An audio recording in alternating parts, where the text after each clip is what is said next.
Welcome dear students to the last part from the chapter Ray Optics and Optical Instruments. In this module, let us discuss about astronomical telescopes and their magnifying power. Let us discuss about refracting telescope first.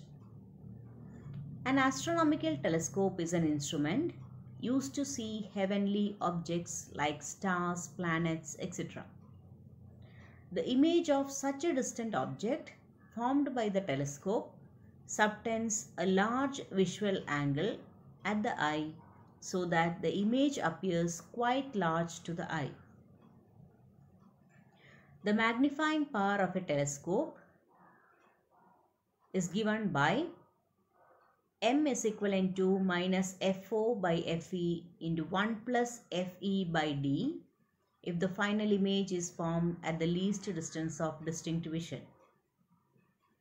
Magnifying power m is equivalent to minus FO by FE when the final image is formed at infinity. From the ray diagram, you can see the objective lens and the eyepiece lens. It is different from that of a microscope in such a way that objective should be of larger focal length, whereas eyepiece must be of smaller focal length.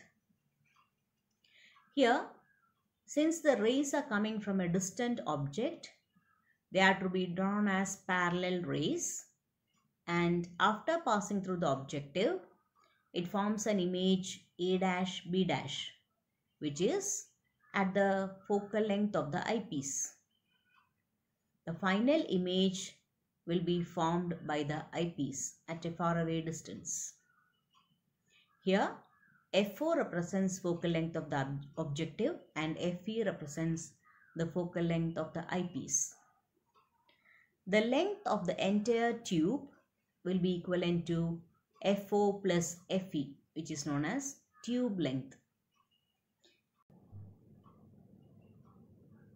The negative sign in the equation for magnifying power indicates that the final image is inverted.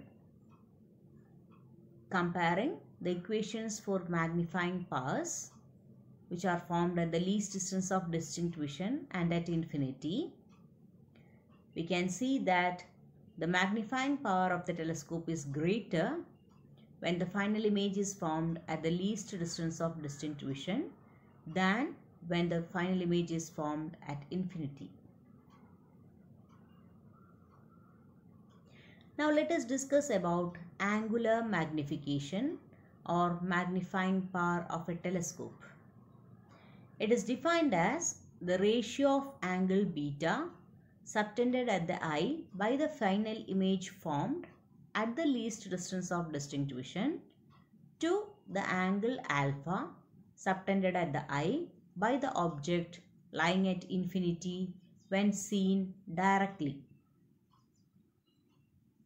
Magnifying power of a telescope in the normal adjustment position is given by m is equivalent to angle subtended by the final image at infinity to the observer divided by angle subtended by the distant object to the unaided eye, or m is equivalent to beta by alpha.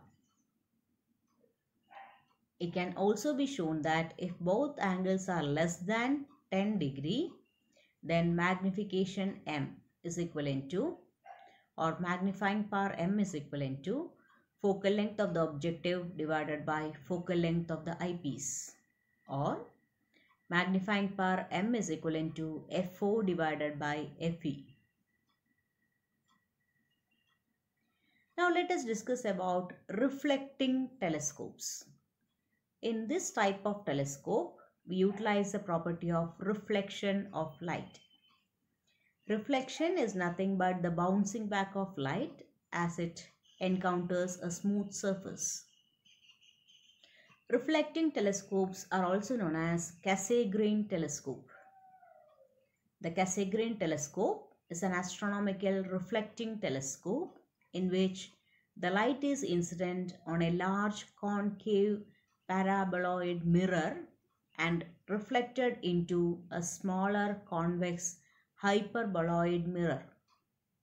This reflected light is reflected again through a hole in the concave mirror to finally form the image. The classical Cassegrain telescope consists of a parabolic reflector, which is known as a primary mirror, and a hyperbolic mirror, which is known as a secondary mirror.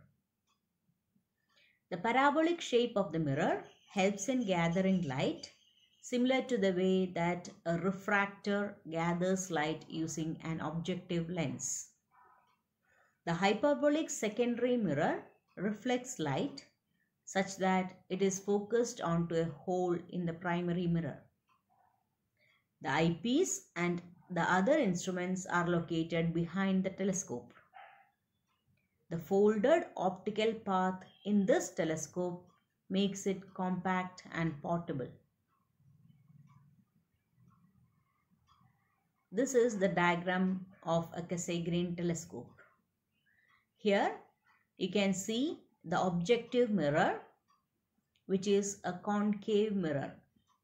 So light from a distant object falls into this objective mirror, gets reflected, and then falls into a secondary mirror, which is a convex mirror.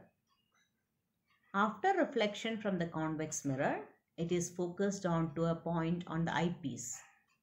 It is actually taken through a hole in the objective mirror. The advantages of reflecting type of telescopes is that there is no chromatic aberration as the objective is a mirror. Spherical aberration is reduced using mirror objective in the form of a parabolic. The image is brighter compared to that in a refracting type telescope. Mirror requires grinding and polishing of one side only. High resolution is achieved by using a mirror of large aperture. A mirror weighs much less than that of a lens of equivalent optical density. Therefore, mechanical support of mirror is much less of a problem compared to the support of a lens. Now let us see a few differences between compound microscope and astronomical telescope. In the case of a compound microscope, in normal adjustment position, the final image is at the near point. In the case of astronomical telescope, the final image is at infinity.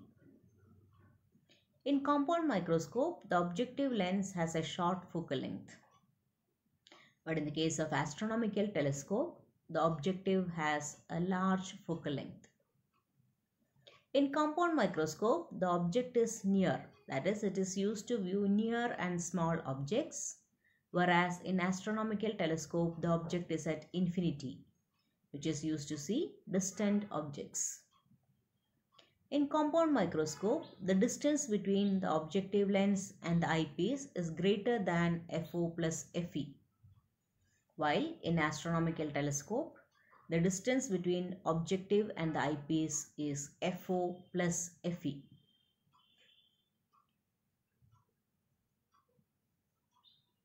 Hope you might have got an idea about refracting and reflecting telescopes and their magnifying powers. Thank you, dear students.